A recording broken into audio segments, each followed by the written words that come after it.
Good afternoon. My name is Karina Kwok. I'm the Head of Professional Practices and Community at the Institute for HR Professionals, IHRP for short. Welcome to all of you to the fourth installment of our four-part IHRP Tech Talk webinar series. For some background and context, IHRP, in partnership with HRTech SG, have launched this webinar series back at the beginning of August. It was meant as a run-up awareness campaign to the launch of the tech research study that is commissioned by IHRP and MOM, focusing on the impact of technology on HR jobs and skills. Our consulting partner, Willis Towers Watson, in fact presented the study at the HRM Asia HRTech Festival recently on September 30th. So hopefully some of you managed to catch that. One of the key insights from the tech research study is that technology can really be harnessed to enhance existing HR tasks and jobs, thereby creating new opportunities and possibilities to help HR increase time and resources to pursue strategic value-adding activities to help their organizations transform and grow.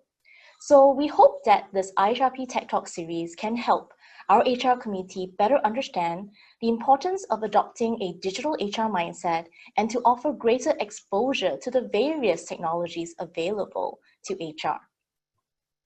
As mentioned prior to this webinar, we've had 3 sessions focusing on various deep dive topics such as RPA, talent acquisition, and talent engagement. And we are greatly appreciative for the positive response from the community. We've managed to engage 300 plus attendees at each of these webinars. Now, today's topic is a topic that is very near and dear to me and my team because the majority of my team's time is focused in supporting our 2,700 strong IHRP certified professionals on their continuing professional development journey. We focus on working with volunteers on our various community practices task forces to curate and build practical resources and toolkits that we share on our mobile learning platform called IHRP Connect. In fact, our learning partner, Teamie, will also be featured later on as a speaker on this panel.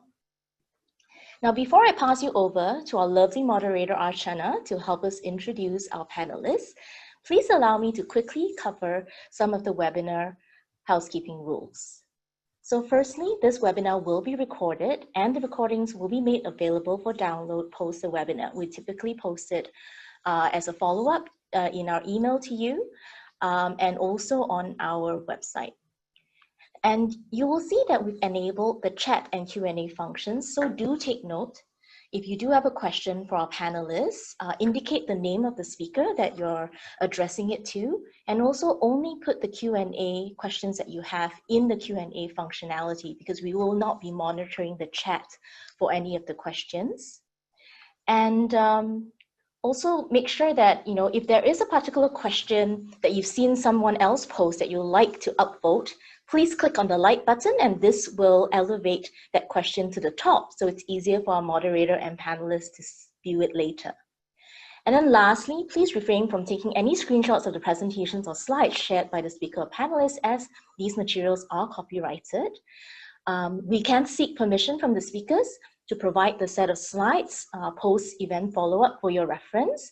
And please do not reuse or share the slides without permission. And you can write to us at community@ihrp.sg to seek permission. Thank you in advance for your kind understanding and cooperation. Now, let me do a brief introduction of our moderator, Ms. Archana Srinivasan.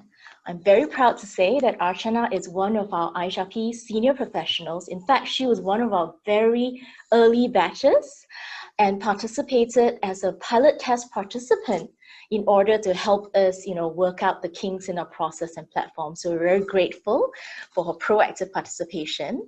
I've also had the recent pleasure of working even more closely with her on our IHRP COVID-19 task force, where she volunteered to lead a task force of members and volunteers to help develop 13 practical HR toolkits with the aim to provide support and guidance to the wider HR community during these unprecedented times. Besides being an active contributor to the IHRP community, Archana is currently the head of HR Asia of SNC-Lavalin's Atkins, where she holds a regional scope covering multiple countries in the region, including China, Hong Kong, and Southeast Asia. With over 14 years of varied HR experiences, Archana has a wealth of experience working in technology, design, animation, and engineering consulting industries. In addition to HR business partner roles, Archana also previously held the role of Head of Learning and Talent Development for APAC.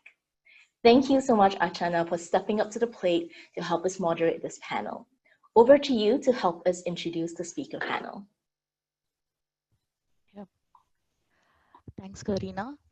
Good afternoon, everyone. Thanks for joining today's session, the fourth of the Tech Talk series by IHRP and HRTech. So we'll start with a bit of background, just to set the context, and we'll talk about how COVID has accelerated the pace of digital adoption in Singapore. I think we all have heard the word new normal, a number of times, and the new normal comes with its own changes, right from remote working and having to use technologies that we've not used before, etc. And what this means is when your normal changes, the way candidates and employees go through their experience at work also changes. And what we've seen is HR practitioners and HR leaders are under a lot of pressure these days. Not just the fact that things have changed, but also there's a lot of cost saving going on everywhere, a lot of pressures on the business. So there's always this need to do more with less. Um, so then what happens is then for HR professionals to be successful, you need to have a data-driven approach. And for that, you need a lot of insights, tools, and technologies that will enable. Um, Now, lastly, I think, we all know that the Singapore government has been pushing the productivity journey for quite a few years, and that has accelerated especially this year. So one of the key aspects that come along with productivity change is the use of technology. So if we go to the next slide, um, yeah, so that sort of nicely brings us into the purpose of this tech talk that we have today on talent development. I think we heard about the new normal and the need for technology, etc. I think now let's just focus a little bit on talent. I think as HR practitioners and as L&D professionals, we all know the importance of talent, and I think that has been sort of been more highlighted this year with the COVID crisis. So for most organizations, whether you're a professional services firm or a consulting firm or even a product firm, right? People end of the day become your most valuable asset because people deliver results, and we all know that. Um, and and with remote work and experiences becoming more complicated, the need to retain, attract talent is even more important. And we in this session we will see how technology also enables that. Maybe we'll move on. So what we will see in today's session, I think some of you may have already seen these key questions. I'll just, read the important aspects here. So what we'll hear today, where, talent development and, technology, come into play is how can we in our organizations develop a learning culture? How can we make use of mobile learning and personalize it for individual employees or learners? How can technology create interactive and intuitive learning workflows, right, that can adapt to employee behavior? How to identify skill gaps and create suitable talent development strategies, and ROI. I think in most HR initiatives, we do, keep getting asked about ROI. So ROI of learning programs, that's also something that we'll talk about. And you'll hear from our panelists. So just to start with, and also to warm up a little bit, let's start with a quick poll. So you think you should see the poll question on your slides today. So the question is, how do we increase the adoption of any new technology by employees or whoever the users are? So is it training? Is it leadership communication? So more voice from the top that improves adoption? Is it gamification? Or is it incentives? Like, do we have to incentivize people? So let's take a quick few seconds to cast our vote and also see what others have to share. Okay, I think we have the results ready now. Okay, so we can see it's fairly well spread across, although the clear winners are training and leadership communication, with leadership communication just having a little bit of an edge over training. So yes, so we all also understand the importance of training indirectly um, in adoption of technology. Yeah, Thank you. So let's quickly get into our speakers introduction. So we have 4 speakers today to share their wealth of knowledge with you. So first we have CK, who's the director of L&D at Singtel Group. CK actually started his career as an engineer and then moved into the field of education, where he was a lecturer for many years, and then he turned into a HR practitioner. He's also a future of work advocate. Now you can see, CK has actually contributed a lot in the HR tech journey, or HR digitalization and workforce transformation initiatives at Singtel, working towards their HR 2020 vision. CK also conceptualized and drove the ACT strategy and was responsible for the successful launch of Singtel's digital mobile platform. And CK will share more about it in his session. In terms of education background, CK has completed his bachelor's with honors, master's in engineering, and also an executive MBA, all from NUS. And he's also received scholarships from Keppel and during his days lecturing at Republic Polytechnic. So I'll just pause here and ask CK to say hello to our audience today and say a few words. Yeah, hi everyone. Thanks for having me here, and thanks Archana for the kind introduction. I'm looking forward to a relaxed and a very fruitful session, learning from one another in the HR community. I shall not divulge much of what I'm going to share, but do stay curious and stay tuned to my sharing later. See you all in a bit.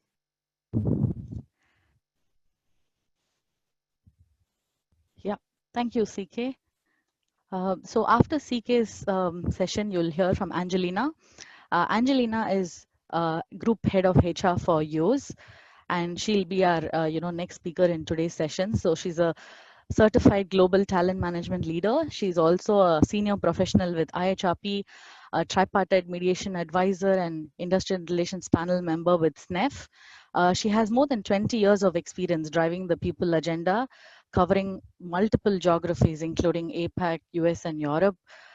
So Angelina's background is from psychology, which is what she studied, and she's also a recipient of leadership college scholarship from SMU, where she graduated with her master's. Angelina is also a global fellow from the Wharton School, for those of you who know her, specializing in talent management.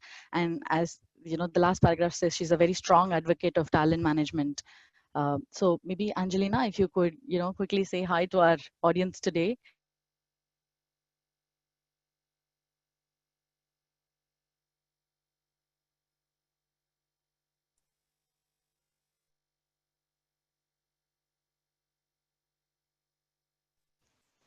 Angelina, maybe you're on mute. Hi everyone, Angelina here. Delighted to be here today to share a little bit about Yo's journey in learning. Thank you, and we'll speak more later. Thank you, Angelina. So our next speaker for today's session is Shivanu. Shivanu is the CEO and co-founder of Teamie, a pioneer and leader in collaborative and personal learning platforms. So we'll hear more from Shivanu later today. So Shivanu and the team at Teamie not just work with educational institutions, but also companies and other enterprises, helping them embrace technology, social, mobile, and analytics to rejuvenate and transform their learning experience. Prior to Teamie, Shivanu was an associate director at Frost & Sullivan, and he has more than a decade of experience just in sales and consulting in the ICT space. Shivanu is also a keynote speaker number of popular media, including CNBC, BBC, CNA, New York Times, for his knowledge and vast experience in education technology, enterprise communication, collaboration, and ICT trends. Shivanu also holds a bachelor degree in terms of his education in engineering with honors and a minor in technopreneurship from NUS, and he's a recipient of the prestigious SINOL scholarship. Shivanu, again, for a quick hello to our participants. Thank you, Archana. Thank you for that kind introduction. And hello, everyone. Really excited to be here and sharing this virtual stage with all the other esteemed speakers, and look forward to sharing a few case studies later during my slot. So looking forward to speaking to all of you then. Thank you. Thanks, Shivanu. And our last speaker for today, last but not the least, is James from ArcLab. So if any of you just Google nano learning, you will see ArcLab right at the top of the search list. So James, founded and is currently the CEO of ArcLab, a mobile learning SaaS platform that helps organizations to upskill workforces. So organizations use ArcLab to create and deliver bite-sized, just-in-time training or nano learning to improve job performances. So James started his career at MAS, where he worked both in London and Singapore as portfolio manager and deputy director. James volunteers as an EduGrow for Brighter Tomorrow's mentor, supporting lower income children, and is an associate lecturer at SIM. James enjoys being present with his family. He even took a couple of years break to be a full-time father along with his wife. So you can tell he really enjoys being with his family. He also likes reading, writing, running, macro investing, and technology as such. And he's a long-suffering Tottenham Hotspur fan for those of you who follow the sport. So James, if you could say a quick hello. Thank you, Archana, and good afternoon, everyone. I'm James from ArcLab. Many thanks to the IHRP team for this kind of invitation, and looking forward to learn from everyone and share what we learn. I'll talk a bit about ArcLab's customers' journeys and how organizations like yourselves can also adopt mobile learning as part of your talent development work in a fuss-free way. So thank you. Back to you, Archana. Yep. Okay, thank you, James. So we can move on.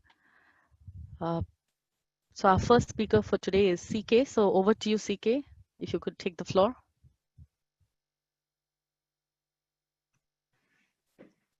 Sure, thanks, Archana. Hello, everyone, once again, a very good afternoon. Right, so I was told that I have 10 minutes, so I try to be efficient in my sharing.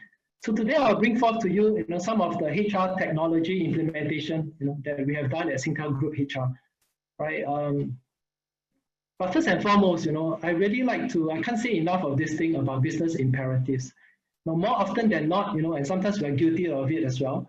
While it's important to leverage on technology, to improve the HR productivity, to do things better, right? But at the same time, we also run into the risk of jumping on bandwagons, right? So for us, we are very conscious of that, that whatever HR technology implementation that we are gunning for, we make sure that it actually relates back to some of the business imperatives or business problems, right? So for one of the implementation that I'm sharing later, it's actually birthed from some of the problem statements that our business leaders have been presenting to us. One of which is really the acceleration of skill sets of their workforce. So we have CEOs coming to us to say that, wow, HR, how can I quickly transform the capabilities of my workforce? All right, and they are just not looking at transforming, they are looking at actually how to accelerate the equipping of the skills. Why so? As you know, Singtel is in the ICT business, so technology moves very fast for us. And we are now talking about 5G, especially in this week's some of the many press releases by Minister Iswaran. So just about reskilling is not good enough for us. It's really about how to accelerate the pace of reskilling. And with acceleration, that means people are learning faster, learning more. Does it mean that the learning cost is going to just escalate up? Because that is also not sustainable and viable. So the business challenge to us is really how do we accelerate reskilling, but at the same time, we manage the cost so that we can keep it sustainable. Right? The other problem statements coming to us are things like, it's not just about reskilling, but what does the reskilling mean? It must really mean transformation of roles eventually, right? Because we don't want to learn just for the sake of learning. All the new emerging skills that our workforce picked up, is it really translated to a transformed role, right? And how do we have employees come together to co-create their new career paths with us? And it's not just a conversation of the HR and the business leaders, but employees themselves, right? So we come into this whole landscape with all these business imperatives. Next slide, please. And with all these business problems well digested, all right, so we can choose to go ahead and quickly implement HR technology to solve the problem statements. No, but we try not to, all right? So we try to have some form of a guiding light, and we have the guiding light in the form of our HR strategic plan, right? very much of what I'm going to share today is actually an output of our HR 2020 plan, right? It was coined in probably 2017, right? And the focus was really on our HR digitalization strategy, right? We have 7 key prongs, strategic thrust to it. And what I'm going to share later, our little baby called Curious, is actually birthed out of the HR 2020 plan. And now we're coming to the end of our HR 2020 plan, and we are giving birth to yet another 3-year strategic plan, which we call Amazing People, Awesome Impact People 23 plan. And this is a plan that has a whole blend of, HR further digitalization, as well as the new emerging value add that HR wants to play to the business. Now, such guiding light is important, so that we do not implement system without a bigger picture in mind. We do not want to end up with many disparate systems that don't talk to one another, and only to realize at the end of the day is suboptimal. Next slide, please. So the first case, I'd like to bring forth just to share and learn with everybody. It's the Singtel Group digital learning app. We call it Curious, that was launched last year, right? It was soft launched in April last year and officially launched on the 2nd of September last year.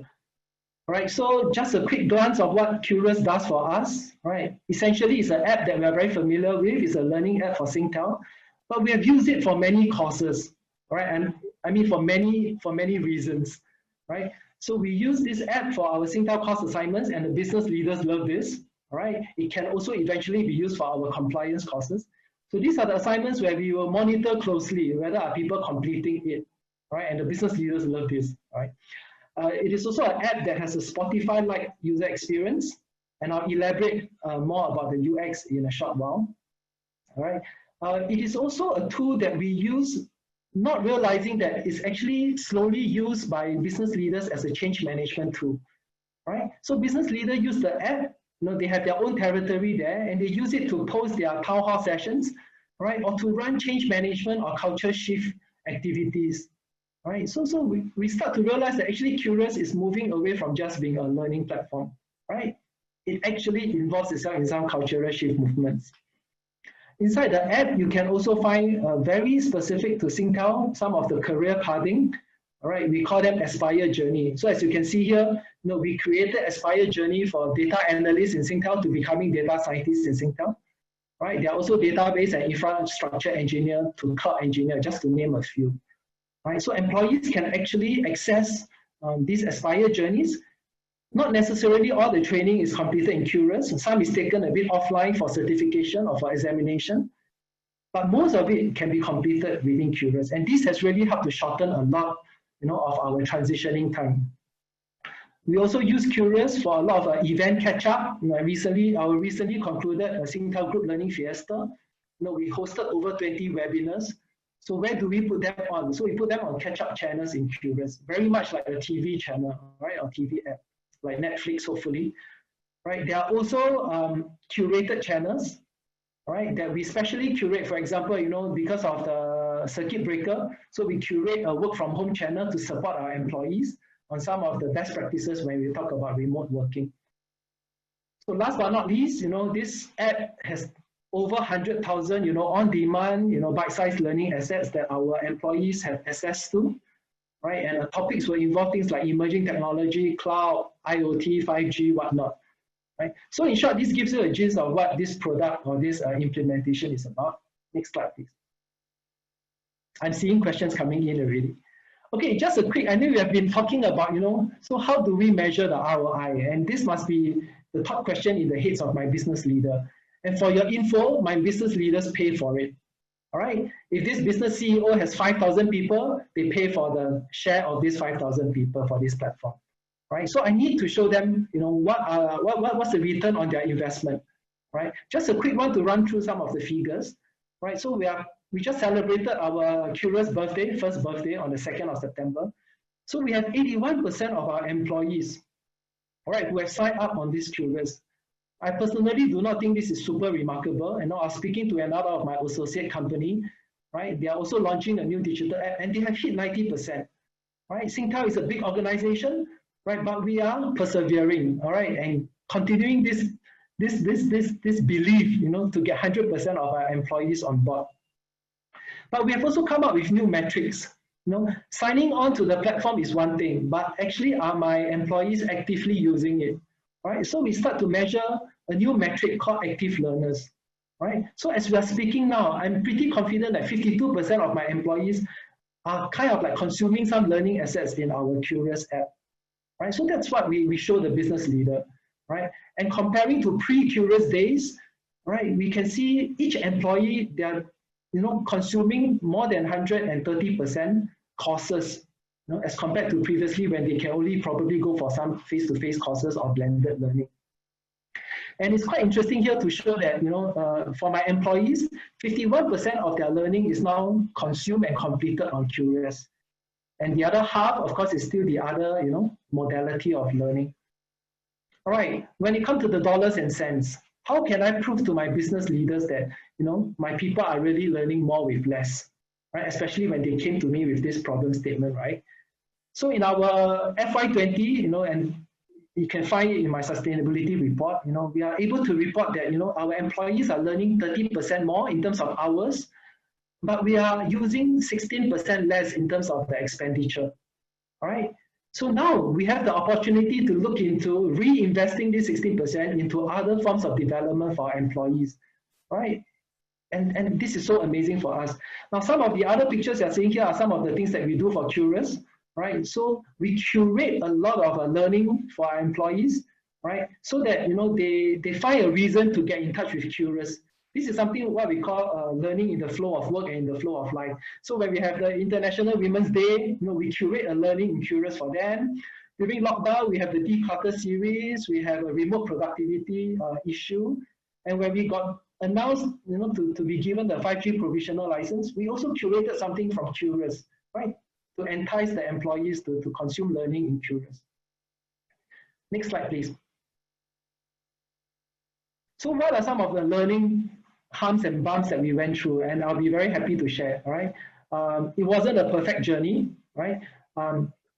So one of the key points is Curious continues to be an imperfect system. And I like to call out the imperfect ecosystem that we are in, all right? So if you look at the different providers, you can't really find the best of all worlds in one product or in one solution, right? And this is something that it took us quite a while to acknowledge that, right? We have wanted to find the perfect solution for Singtel, but the truth of the matter is we won't be able to find a perfect solution. So the opportunity is how do we make good of the imperfection and turn the imperfection into something that is useful for Singtel, right? And when we were coming to this platform, whether to in-house develop or whether to purchase off the shelf, it was a difficult decision because the whole market was so fragmented. There's no perfect system. And we did the simplest way of deciding. We let our people vote, right? So we ran a 1 to 2 months very elaborate trial across the different profiles of our employees.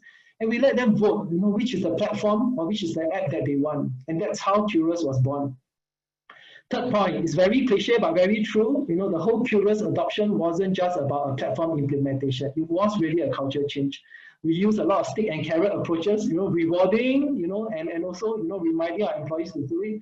We embrace it for serious fun, not just those just-in-time learning, but also use it for career transitioning, like what you saw the Aspire journey. We adopt the strategy of learning Curious in the flow of work and the flow of life, as I shared just now, during all the major activities that surrounding us. We cradle Curious like a baby, all right? We give it a personality, we personify it, but not just for the sexiness of it, but we realize that when we personify Curious, right, our creativity becomes unlimited. When we celebrated Curious birthday, these are the things that we do, and employees starts to view Curious differently, more than just a platform.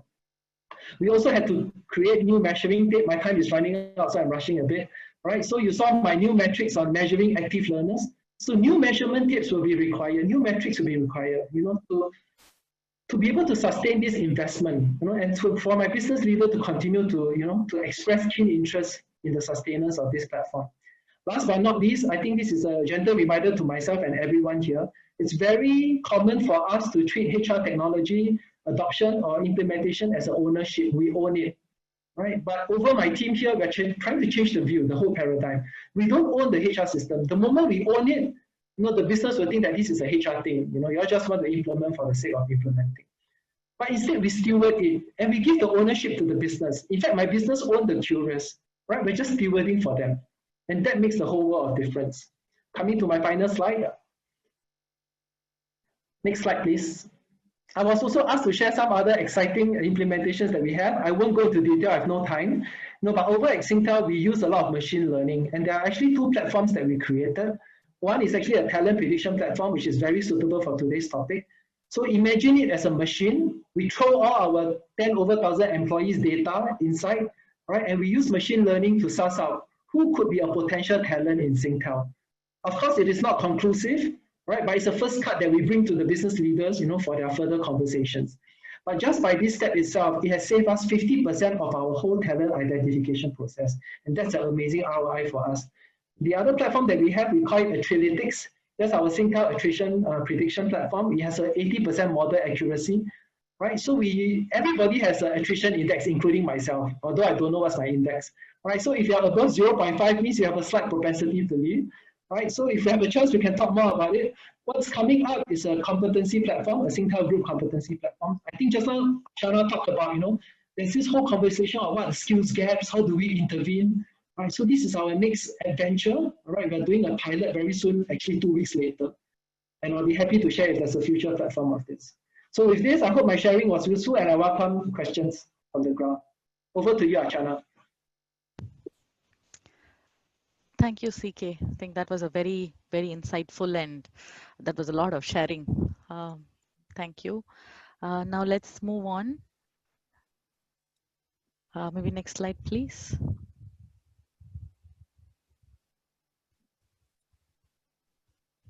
Yeah. So we'll have another quick poll before we go to our next speaker, Angelina.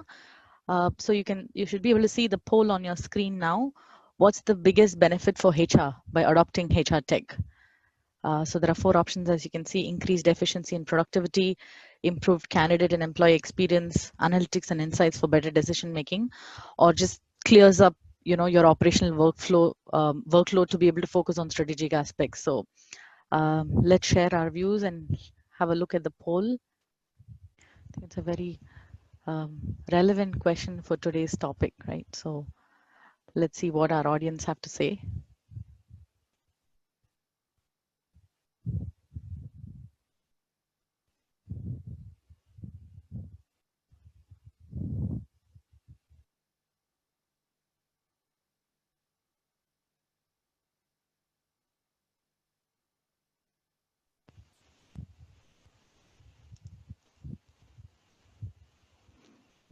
Okay.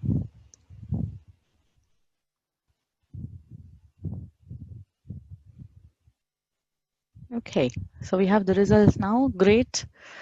Okay, so there's one clear winner, better decision making. So provide us with analytics and insights. I think it's very similar to what we covered in the introduction. So having data-driven decisions. Okay, so let's quickly move on. Thanks for your inputs over there. So our next speaker is Angelina. I guess over to you, Angelina. Thank you, Archana. Hello, everyone. Thanks for being here today. Okay, next slide, please. I would like to share talent attraction and retention has always ranked high on our people agenda. And with the people function having evolved over the years, and increasingly there is a demand for data-driven insights to facilitate decision making. And having access to insights is particularly useful to support any business case that we would like to garner support or to pursue. So 2 years ago, we embarked on using insights to support our talent development agenda and to understand the industry. What is happening in the industry in terms of skills and what is our peers doing in terms of talent acquisition and who are the talents who are leaving us and where are they moving on to join. As such, on the screen here, I'd like to share, in terms of the consumer goods space, these are some of the top 10 faster growing skills in consumer goods. In the Future of Jobs report by World Economic Forum, 54% of all employees will require significant and upskilling by 2022. It is therefore imperative for us to stay relevant in the skill sets that we have. Next slide, please. I would like to share our business case and a backdrop of how our initiative came about and how did we get this idea to actually move into digitalization. It was actually born out of daily onboarding experiences. We wanted to create a good hiring experience, and we know that for new hires joining the company, it is particularly difficult for them because they have to get used to the company in terms of the culture, in terms of understanding the policies. So they go through a steep learning curve. So our mission then, we thought about it and we said that okay, we would like to create an excellent experience for our team members, and particularly we want to help them to be able to contribute fairly quickly into the role by equipping them with all the necessary knowledge that will help them to do well in the company. So this actually sparked the idea of having an e-learning system built within a mobile app for employees, so that information share will be accurate and the messaging, particularly relating to values, will be consistent. So that was what prompted us to go into this journey. There are many areas that we actually considered when we put up the case. Number one, in terms of consistent delivery, I think this is important, particularly when you have a mid-size or to a larger workforce. You can't be, kind of like cascading in the same message as per e-learning. So that was one of the decision point. And also to build skills inventory. And in this particular pillar that we look at, we wanted to see how can we actually help the learners to gain an competitive advantage and help us as a business to compete together with our peers. So this was one of the pillar as well. And number 3 and number 4 in time gain, I think this is something that is really quantifiable, and it's also a win-win. For the team that, for the HR team, the people's team who are doing the orientation, who are doing training, in-house training, this will actually help them to spend lesser time to run through some of these materials face-to-face, because we do allow the learners to do it at their own time, own target, and then we spend more time engaging our people and to make sure that they get the attention that they need. So the time spent is still the same, but we will do it differently to provide more value to our internal customers. And for time gain for learners, some of them have to travel to different venues for training. And we also reimburse them for their fares, their transport fares. So in this, by having the e-learning, we achieve a win-win. So we don't have to kind of reimburse them for the learning, but we spend it in another way to allow more learners to actually go on this platform to learn. And lastly is to promote the learning organization. I think this is very important in helping us develop our talent attraction and retention strategy. And in pushing for the business case, it is also important to speak the language that our stakeholders are always, looking at, and that's dollars and cents. And the other one is, of course, justifying it in the way that's quantifiable in terms of learning hours. And if we manage to retain our talents, I think we save a lot from the recruitment fees as well. Okay, next slide, please. So we look at both learning, the company's internal system, policies, and all that as one important part. And the second part is actually external learning, where we allow members to acquire skills which they are interested in regardless of job requirements. So it can be something that is totally not related to your job. It can also be something that they wish to have a deeper knowledge. For example, the in thing now is, of course, learning about digitalization, technology. So if we were to offer this platform to our teams, and they will be able to acquire new skills and to contribute back to the organization, and if not, to develop themselves professionally. So skills is a new currency that we would like to encourage everybody to work on. One of the considerations in the earlier part where we were deciding on to go on to this digitalization journey was by whether we subscribe to online platforms. There are a couple of them, so we check out the subscriptions fee, and we also look at the building, whether we should build it ourselves, because if we build it ourselves, the system is essentially ours to keep. and we don't have to pay like subscription fee as our employees, increases. And or we do a combination. So I think we kept our minds open in the journey. Initially, we went on the build model, and eventually we decided to subscribe to, of course, to external platforms. So in this case, we're using a combination. And the other consideration is that I think we will try to minimize the different platforms for the employees to get into. For example, we have HRMS, where they go in to apply their leave. Then maybe if the HRMS doesn't have the payroll system, then they have to go to another place to view their payslip or have the payslip email to them. And we also have engagement surveys platform. So there are many other platforms. So if we were to have a e-learning platform, and we want to also have a mobile app, that's where we wanted to consider all this and put together into the mobile app. And that was how the concept of the mobile app actually was conceived. And we that is basically to increase the user experience, because it can be quite confusing for people to start to remember where to go for each of the application. And the other interesting thing that came out from the journey was accessibility. And we realized that when you want to develop the system, you also have to consider whether you want it on a mobile, you want it on laptop. These are the two common ones. And the third one is that some of them are actually using tablets. So if you want to go on tablets, then that is another additional cost that we probably need to build in. So we had to take certain decisions, like whether do we want to do that. Yes, I shall move on to key learning. So key learning, I think, really is to foster a culture of learning. So for us, we have like 5 generations across in the organization. We have people who don't have mobile phones. So the challenge is to how do we extend this platform to reach every single one, because we don't want to leave anybody behind.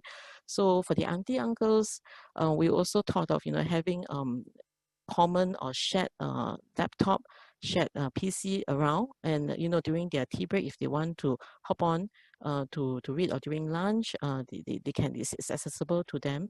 So I think the culture of learning is really to reach everybody and not just a selected group. Adapt is also important because we are also new in the experience, so we might not exactly know whether how it will turn like, although we roughly should know. So it's to adapt along the way. Communication is absolutely important, because this will help us maintain the kind of interest in the system. Otherwise, after a while, the interest may just die out. There's no more, it's not new anymore, right? Team huddle is absolutely important even for our own HR team, because everybody is stretched. When you go into a project, it's something new they're taking on. They're still doing their day-to-day job.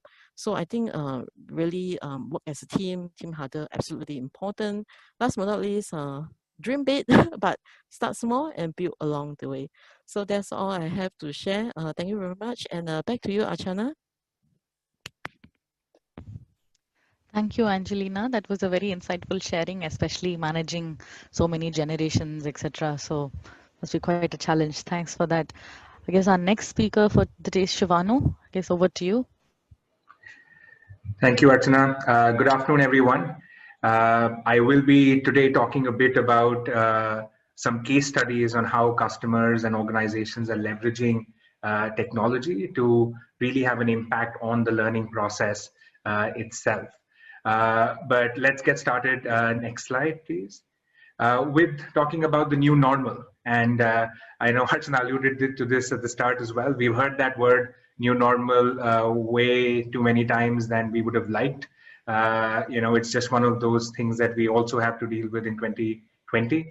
But jokes apart, I think 2020 has been a really challenging year for organizations and for people. And as organizations are coping with the impact of COVID-19, L&D teams have had to change a lot of their plans, a lot of their strategies in the immediate aftermath of what had happened and lockdowns as such. And we've seen some trends that have sort of come up as a result of that, from our customers, which I've just highlighted over here. But the one big one that we really saw was this accelerated shift towards blended learning. It is something that L&D teams have wanted to do for a while, but I think 2020, gave that push to a lot of organizations to move in that direction, and were in a way, pushed to do that. Right. And this is one of those trends that I think will sort of transcend this crisis. It is something that will continue on simply because of the impact that it will have on the entire learning process in a positive way as well. Obviously, we've seen a big shift towards communication and engagement around the training, especially since face-to-face time is going down significantly. There have been talks about obviously the skills gap and finding that skill gap, and then finding meaningful content around it is an even bigger challenge, essentially, that L&D teams face, and which is where we are beginning to hear a lot about content diversity, which really is about the content sources that I am picking, the content types, the content nature is all going to be very different as we accommodate a very fast changing sort of a learning paradigm that we are getting into, and that L&D teams need to be able to provide for. Right. So looking at how do you enable that is going to be very important. But I think the one point that probably stands out the most for most of the customers that we spoke with is really around agility and flexibility. Right. So the agility really is in terms of the ability to very quickly roll out a new program, make something that is relevant for a smaller group of people, and sort of be agile in responding to the changes that are happening in the business, I think has become very critical. And at the same time, enabling that flexibility, like we heard, from CK and Angelina as well. I think these are things that are becoming an expectation now. So allowing the learners to choose what they learn, when they learn, and how they learn it is extremely critical, in today's day and age, and especially now with the work from home being the norm as of now. Next slide. Before I go and talk about the case studies itself, just to set some context and sort of do a shameless plug of Teamie over here. So what is Teamie essentially, right? So Teamie, it's a social and mobile learning platform that is used to deliver, register, and track online, mobile, and blended learning programs. And it is also used to build learning communities. So this is sort of a mouthful and a fancy way of saying that this is a 21st century LMS, right? And the reason why we don't describe ourselves directly as an LMS is because, LMSs, have this connotation of just focusing on the delivery of the learning, whereas that is no longer the challenge. The challenge really today is around the engagement around the learning, is around the analytics, around how you can make the learning more effective. And that is where, we'd like to focus on from a product standpoint. Next slide, please. So what we are really helping to do is we are helping to enable that new normal. And I promise that's the last time I'll use that word today. But essentially what Teamie is doing is that it is allowing you to build learning communities, right? So we are a social platform where you can go in, ask questions, the trainers can post announcements, and it's an ongoing learning that happens rather than just a one-off sort of go there, consume the content, and move on, right? So Karina was kind enough to mention that earlier, for the IHRP certified members, the IHRP Connect platform is powered by Teamie, and really that's a great example of how that community is is sort of self-sustaining, and it is feeding off each other and learning from each other's best practices. We obviously are a mobile platform focusing on just-in-time learning, but from an organizational standpoint, the key thing that stands out is around integration, whether it is from single sign-on, other systems, things like Zoom or WebEx, so that synchronous and asynchronous learning can happen through a same platform. Being able to deliver any type of content, whether it is through content libraries like Skillsoft or SCORM packages or videos, or being able to do the analytics around it, right? And this is where, from a case study standpoint, I will spend more time on. So the ability to track CPD hours, training hours, knowing which areas are people doing well in, and accordingly focusing on that is really where you can start taking decisions based on the data to have a real impact on the training outcomes itself. So next slide, please. So the first case study that I really wanted to talk about was of Etika Insurance. So Etika, as many of you might know, they're a multinational insurance provider. They're part of the Maybank Group. Currently, they have about 5,000 plus agents and staff on Teamie, and they're using that to deliver a variety of trainings, right? Everything from compliance, product, sales. They also do new agent orientations and things like that on the Teamie platform. The basic premise, however, that Etika had when they were embarking, on deploying Teamie, really was around moving towards a blended and mobile learning approach. So, going to sort of the business imperative, essentially, and the business imperative was that, delivering training at the scale that they were doing, was very costly, was very time inefficient, and was very, it was not consistent in the way that was happening. Right. So obviously, by moving to a platform like ours, they could deliver it in a blended learning approach. But what was very well done was around how they leveraged the data to improve on the effectiveness on that blended learning approach. So they used to run these 5-day sales workshops, right? And so agents would come in and they'd go through a series of different sessions that would happen. But now with Teamie in place, what they do is they run pre-workshop assessments. And through the analytics on Teamie, they can see which areas or which questions are people getting right or wrong. And based on that, they now know that only questions, of this type are something that people are struggling with. And that is what they focus on in their face-to-face time, right? So that 5 days, they're being able to reduce that to 2 days or lesser. And in that face-to-face time, it is a very targeted approach. So instead of a spray and pray and cover all the aspects, they are focusing on areas that they know are things that people are struggling with, and hence making it even meaningful for the learners as well, who are coming in and don't have to stick to everything that they already know or have understood. Obviously, mobile accessibility was key. Insurance agents are always on the move. So being able to decide what they want to learn and how they learn that is very key. But one big sort of feedback that we always get from Etika is around the productivity gain for the team that was managing the training, right? So, even for a large organization, they have a fairly lean team that manages this entire process. And from a communication, reminder, and that entire workflow to make sure that people are completing their trainings, because insurance is a very regulated sector and compliance is very key, for them. That process has been really automated to a very large degree. And even in cases where people need to intervene, it is a matter of clicks rather than days or hours that they would have had to spend earlier. So they've seen a significant impact in terms of cost savings. So, about 30% cost in terms of budgets that they had earlier for the entire training process to what they are being able to achieve now for the same or higher completion rates, through the blended learning approach that they've followed, right? So they've doubled their completion rate, their user adoption has gone up very significantly as well. Next slide. The next case study that I want to talk about is about BBP, and they are an SME and they're a very innovative company in Singapore. They are helping buildings become energy efficient. They are about 80 staff right now, but they've been growing at a very fast pace. And their basic business imperative was that they needed to consolidate and centralize the knowledge of the organization, right? So the processes, the best practices, how are, what their SOPs are, how are they going about doing the different parts of the business that they are going, so that as they scale up, everybody's on the same page. So for them, as much as it was about running structured learning, it was also about building these learning groups and communities where people could share and learn from each other.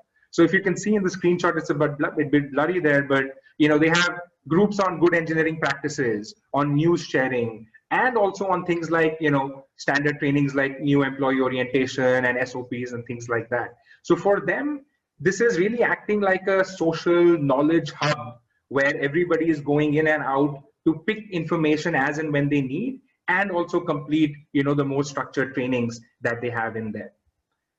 Next slide. So this is the last slide that I'll leave you with, and many of these points have already been mentioned by CK and Angelina, so I won't repeat those. But really the whole point of starting with HRTech, especially today, is that you have the ability with cloud-based solutions to start small, right? Especially where you can come in and say, okay, I want to experiment with something like that. I will only do it with this small user group. And that is, from a cost standpoint, a very simple process, and a very low cost point for you to start on it. And as you start to see success, you can scale up, right? So the ability to experiment before you go all in really helps even in the ROI and the justification after that, right? So HRTech does not need to be a, 6-month implementation with, hundreds of thousands of dollars. It can be something that you can do, very, very, sub 10,000, sub 5,000 in some cases, and just get started with that journey. And as you see success, you can scale up, right? And that is where the implementation part comes in, right? The technology today is not really the problem, right? The problem today is how do we leverage that technology better? How do we roll out that technology and manage that into the organization? And this is where sort of the handoff from the technology to the people process also come in place, right? So once you've gone through that journey of identifying what you need, whether you want to build it or buy it, and what metrics there are, I think the implementation process is a bit about the technology, but it's also a lot about building team capacity and defining those usage expectations and the process around how you want to leverage that. And that is where we see that customers are beginning to define very structured ways in which how people should be running certain types of courses. The stick and carrot approach, I think, again, something that CK alluded to earlier. So I think it's about really building that seamless experience with HRTech, but starting small, and it is really something that is quite possible today, and then scaling it up later. With that, I will give it back to Archana to take it further. Thank you. Thanks, Shivanu. I think it was very interesting to hear both the sort of large company experience and the fast-growing SME experience. So I guess over to James now. Hi, James. If you could take over. Yep. Sure. Thank you again, Archana, and many thanks to all of you for taking time off your busy schedule to join us today. I'm James from ArcLab, and a quick intro, ArcLab is a mobile learning SaaS platform.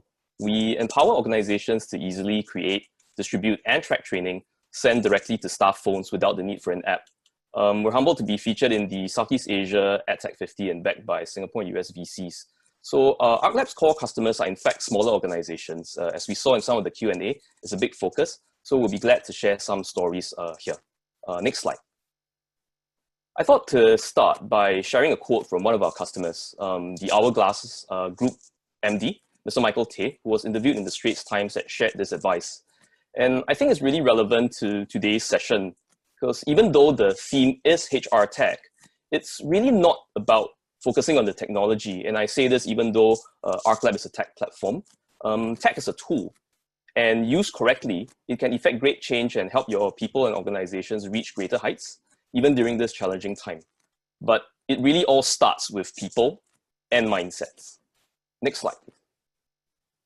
As COVID-19 has clearly shown us, as teams work remotely and in split arrangements, providing that performance support through digital material is so important, so staff can easily access training as and when they need it to perform better and do more for your organization. So we're really humbled to see a significant uptick in our platform signups and usage in the past 2 quarters, and we're about 5 times pre-COVID. So in this new normal, we expect mobile learning to be supporting organizations in a business continuity as well as a business as usual situation. So in today's environment, you no longer are able to gather 100 to 200 people in a training room.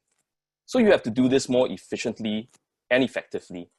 Hence, a good approach is to leverage the power of digital and to stage out learning through bite-sized modules delivered directly to staff devices. So we really believe in training in the flow of work, as what CK from Singtel also talked about earlier. And the training needs to be properly scaffolded and staged. I mean, just like you wouldn't dump the O-level 10-year series on a primary 1 student. So during staff's employment journey, learning is sent at properly staged intervals. In fact, using mobile learning to onboard your staff properly before their first day really helps them hit the ground running and start contributing to your organization. Next slide, please. So we've listed 3 use cases here from our customers. The first is SUTD in Sindel, and the Hourglass and Power Absolute. So let me first talk about the first, which is onboarding. So we have SUTD and Sindel, who are customers using our platform for new hire onboarding. In fact, HRTech SG featured SUTD in their HRTech adoption case studies, and you should definitely download the report from their site if you haven't yet done so. I've included the QR code here for your convenience. So just to share what SUTD did, they used ArcLab's platform to build fuss-free digital modules to onboard new hires, creating gamified bite-sized induction to complement their existing orientation. So what this did is it allowed new hires to familiarize themselves with key info about SUTD in their own time, and they didn't need to wait for a physical orientation sessions. I'm very grateful to SUTD for their trust in ArcLab, and you can read what Adeline said about us on our website. The next area is performance support. So if I ask you to look at the right side of the screen, here we have a marine engineering firm, Power Absolute. We had some questions just now on SMEs, and happy to share that Power Absolute is in fact a small firm with 10 staff. They digitize their training material onto ArcLab, so their technicians who service ships have material readily on their phones. And in fact, now we're speaking with a couple of CET institutions on how we can work together to do more of such performance support materials readily accessible for staff, 101s, primers, manual, all at the touch of their fingertips. So if any of you has interests or ideas to do this for your teams, I'm really happy to have a conversation with you. And last but not least, digital assessment. So the Hourglass, whom I mentioned at the start, the Hourglass is a leading multinational retailer of various luxury watch brands. And some of you probably bought your watches from their boutiques. I'm still working to afford mine. So they have a multitude of product lines which they need to train staff and assess competency. The Hourglass had digital assessment modules built on ArcLab, and the platform really helps them to scale delivery across different countries and also in multiple languages. On last count, I think we had modules amounting to, 18 different languages, right? So the point on single learning objective is important. So training is targeted and efficient, and there's no confusion. Very important from the staff's perspective, and that's really how learning should be designed. In fact, a big part of our learning design team's work with our customers is on this. It's a good conversation, and we can do the learning design together iteratively. Next slide, please. So creating and distributing training is extremely simple. It can take as little as 10 minutes to create rich media focused modules with videos, pictures, quizzes, and other assessments. And there's no software to install or app to download. So what we do at ArcLab is we adopt a very consumer approach to designing and building the platform.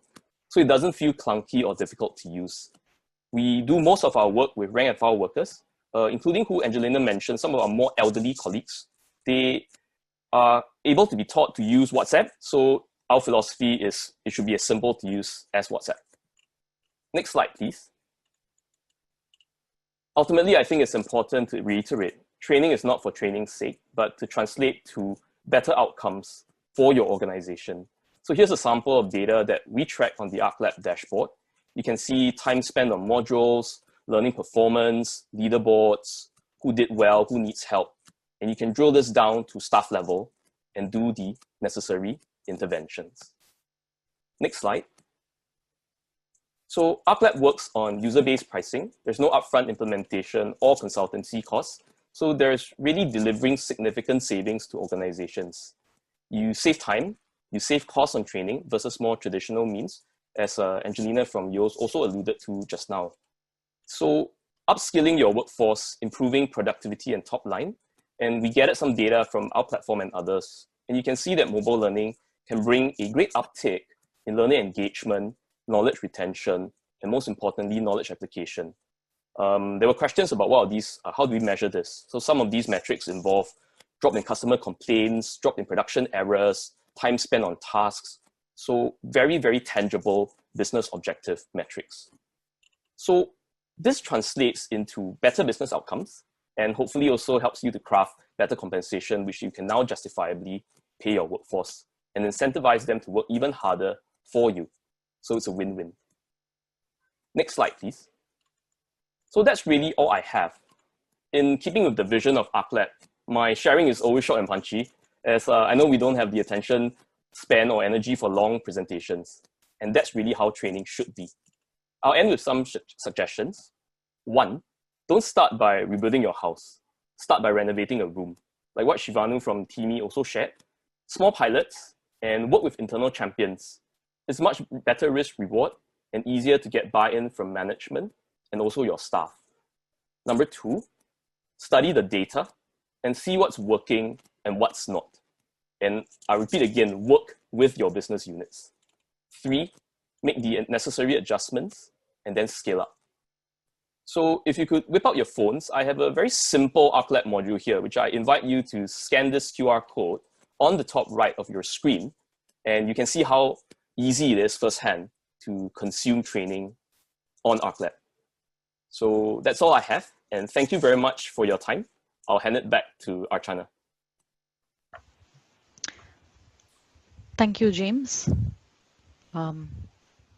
Yeah, so I think you heard it from most of the panelists, but just a quick summary. I think both Angelina and James and some of the others also alluded to this. So think big, start small, and to blend learning is probably one of the easy ways to adapt to the new normal. I'll also probably not use it after this, and also introduce digital. So just put here on the slide some of the easy ways in which you can blend not just traditional content, but also some of the contemporary content. So start breaking up your sessions. In most research online, you'll see that they'll take the example of a pizza. Instead of having the whole pizza, now you cut it into 8 slices and change the flavor for each slice. So try and do that for your programs.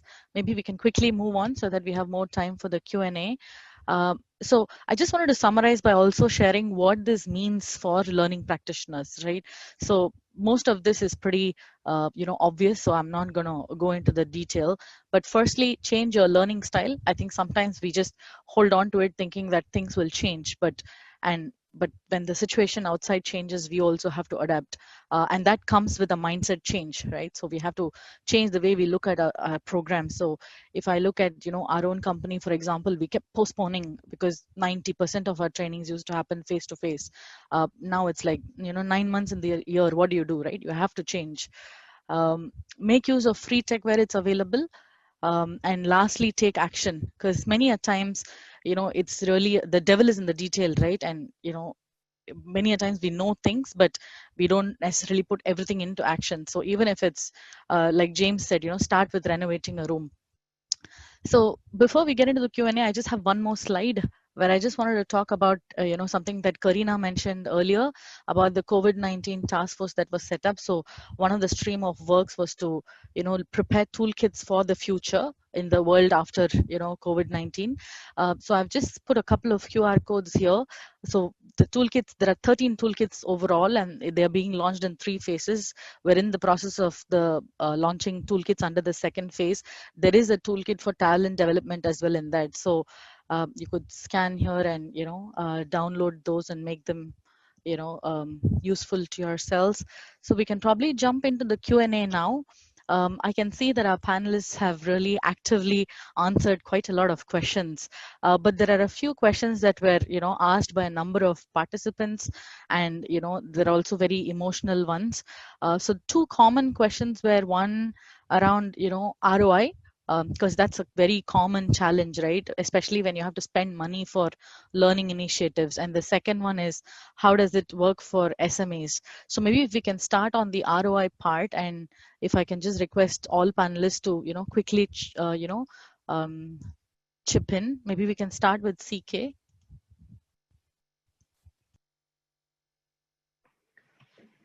Yeah, that's right. I think the ROI question is the most popular question, so I was busy typing away. The truth of the matter is there are many different measurements of ROI, frankly speaking. But if we are all looking for a straight line correlation, where training is the magic pill that immediately leads to business success or visible business results, I'm not too sure if we are bluffing ourselves, right? And eventual business success or business result is probably multifaceted, all right? But no one can deny that training and equipping is one important component. But I guess the way we are thinking of a quick solution or the quick answer is always finding a direct line correlation. And a lot of our ROI measurement, frankly speaking, these are what we call proxy measurements, right? Even what I shared just now, learning more with less, And I can understand why the questions are coming in this way, because that's a question I always ask myself as well. Which is why, there's another thing that we are really, really very passionate about, which is the Singtel competency platform, right? It's really, what does all this increased learning translate to? Does it translate to improved competencies? So we are actually drawing nearer and nearer to the correlation between training and eventual business results, right? But will we ever get to the stage where, the whole line is so clear and so bold? We are currently probably still dotted line all the way, finding proxy evidences to show that it actually makes sense or makes a business case for it. And I'm sure we are all fellow HR practitioners here, right? We all know the challenges, right? Had it been so easy, sometimes, L&D budget may not be the first budget to be cut, right? In times of challenges and difficulties. But I'm very glad many business leaders are now very progressive in their thinking. Cutting L&D budget is only, a very short-sighted strategy, right? You may be able to, show a good performance for this year, but only to suffer in later years, right? So we are in this together, and I'm very happy to hear from others as well, how you turn that dotted line proxy into a clear and bold line, to show the very direct correlation. That's really my honest and candid response to the ROI questions.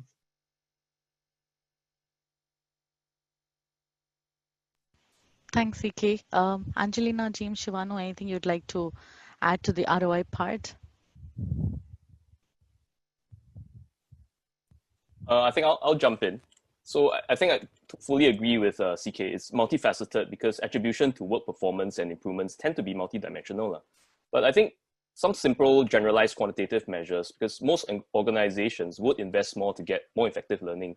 So the first thing to show is learner satisfaction, employer satisfaction, or levels of confidence, or in the absence of more scientific measures of effectiveness. So I guess number of employees on your program, number of modules each staff goes through in a month, time spent on each module, time spent on an equivalent training course in a month, and then you can map out savings.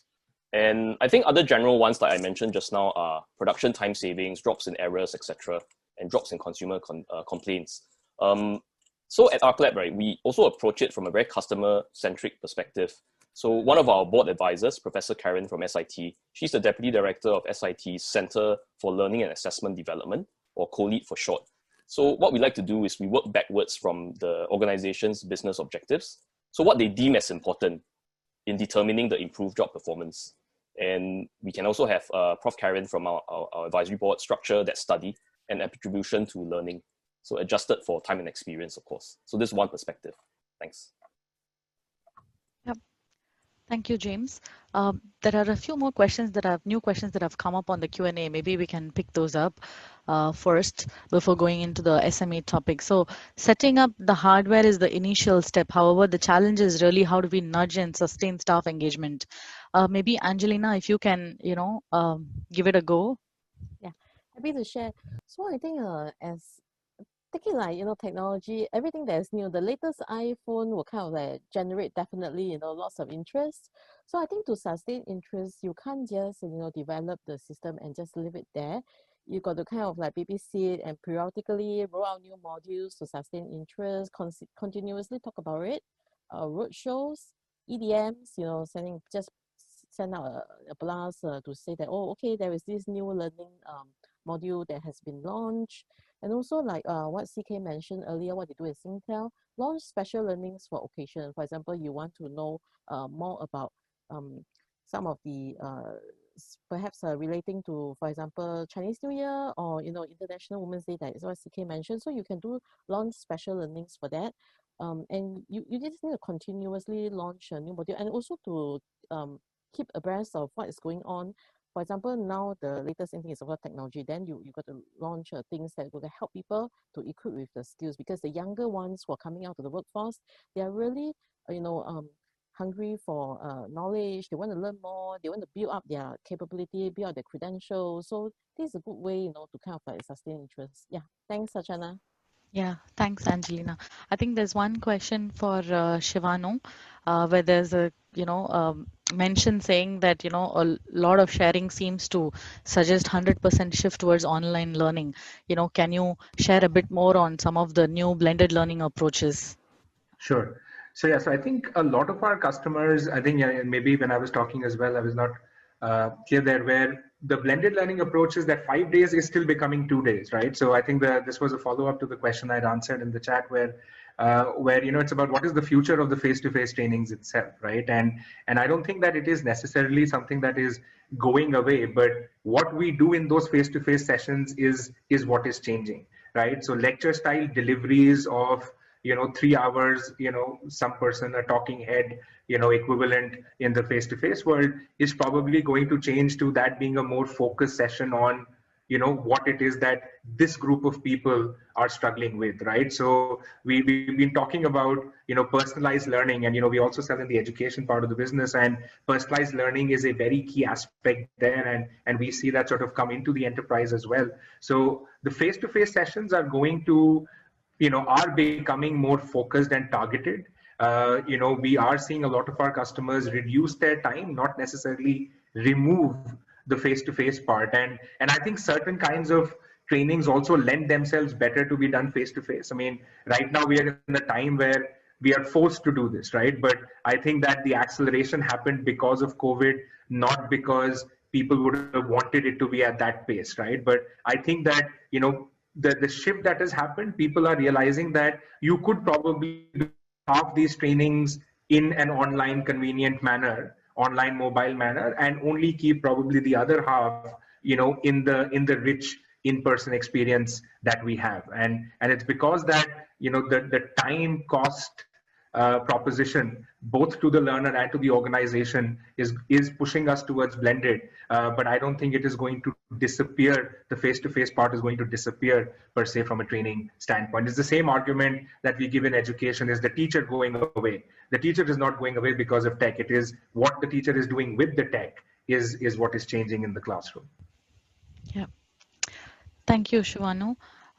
Maybe one question for James. I think there was a lot of questions on SMEs, right? And it's very relevant to the Singapore context, where we have a lot of SMEs in the in the landscape, and they are also hard hit by the current challenges. So what can you share as how SMEs can still drive their tech and talent agenda? Maybe if you can share a bit more. Sure. I think thanks for that question. So I think for us at ArcLab, we serve a lot of, I guess, smaller companies. And the commonality among of all of them is, in especially tough times like this, you really need to focus on your core business. And it also brings us to that question on build or buy, right? So I know not all of us have the scale of Singtel, but every company really needs to focus on core businesses. And the part that you are not core, so for example, ArcLab is a tech business, but we're not accountants, so we're not going to build accounting software. We just use Xero, and it's so simple.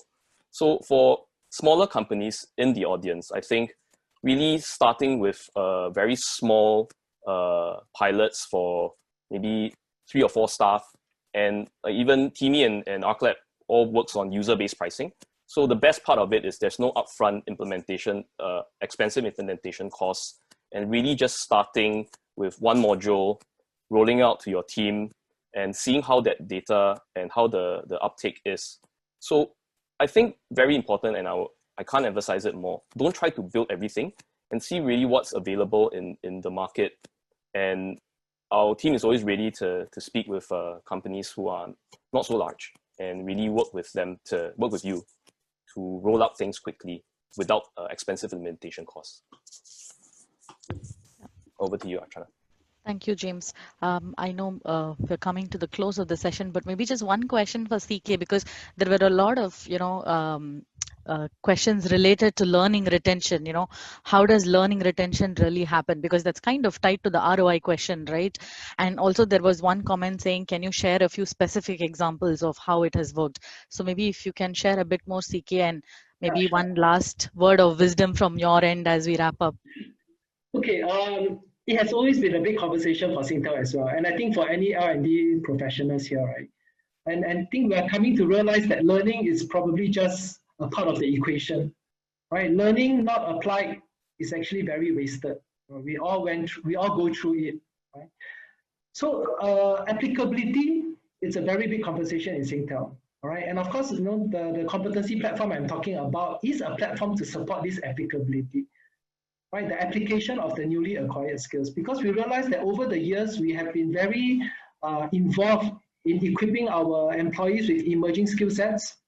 And sometimes we are equipping them ahead of times, right? Take for example, if I equip my people in 5G 3 years ago, actually all my investment will go down to drain because the 5G systems are not up yet, they cannot apply. And what will be with them are just the head knowledge, right? And the decay of head knowledge, we all know, is very fast, right? So more and more so, we are also very cognizant that, learning must complement with the application. And a lot of our training programs are really marrying the two, more so than in the past, right?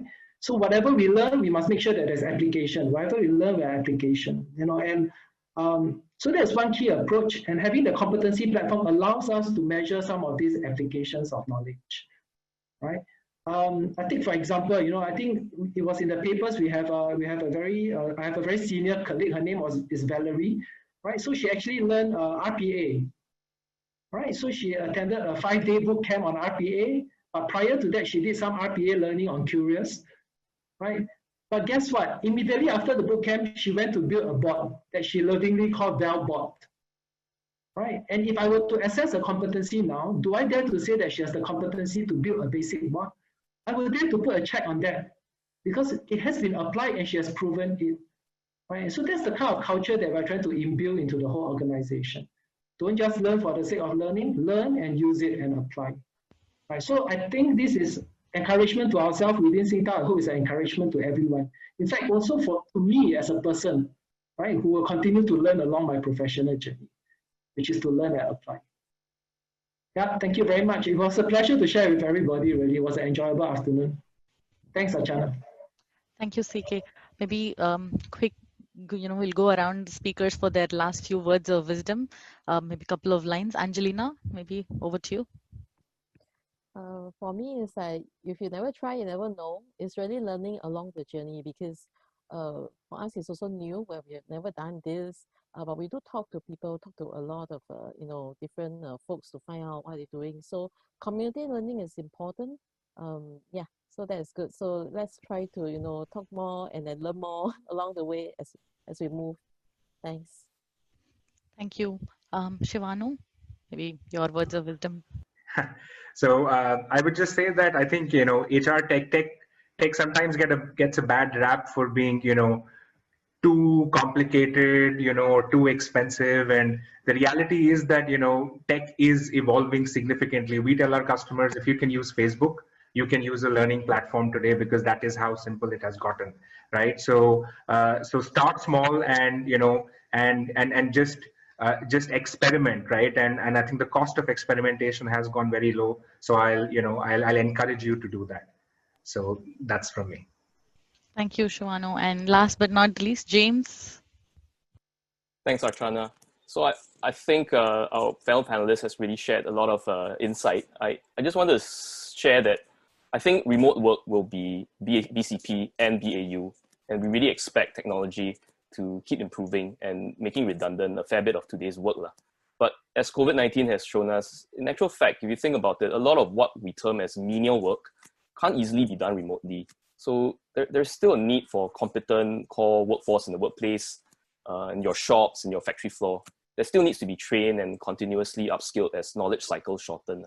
So really encourage all of you to, like what all the other panelists have shared, start small, work with your business units, dream big, and use your data to refine. And really, the best time to do it is today. So thanks, that's all from me. Over to you, Archana. Thank you, James. I guess we are now close to the time, and this is probably what separates you from your dinner and weekend. So over to you, Karina. Thank you, Archana, for doing such a wonderful job in helping us moderate this panel. I want to take this opportunity as well to once again thank our esteemed panelists of speakers, Chee Keat, Angelina, Shivanu, and James. I've definitely gleaned some very helpful insights and perspectives based on your sharing. Love the final words of wisdom on promoting lifelong learning, especially community sharing, which is exactly what we're doing right now. I would also like to give a special shout out. Behind the scenes, you see Shriram Iyer, Svecha Mohapatra from HRTech really working furiously to help us with ensuring that this webinar is a success. Shriram is the HRTech COP lead, and so he's been really instrumental in making our 4-part HRTech Talk series a success. So thank you once again for your partnership. And for all of you out there, promise this is the last few sentences from me. Thank you so much for joining us. We had about 400 of you spend your Friday afternoon with us. So thank you very much. And as you can see, the QR codes flash on the screen. Please do drop us some of your feedback and suggestions for any future webinar topics. We will love to bring you more speakers and in sharing. Have a terrific Friday evening and a wonderful weekend ahead.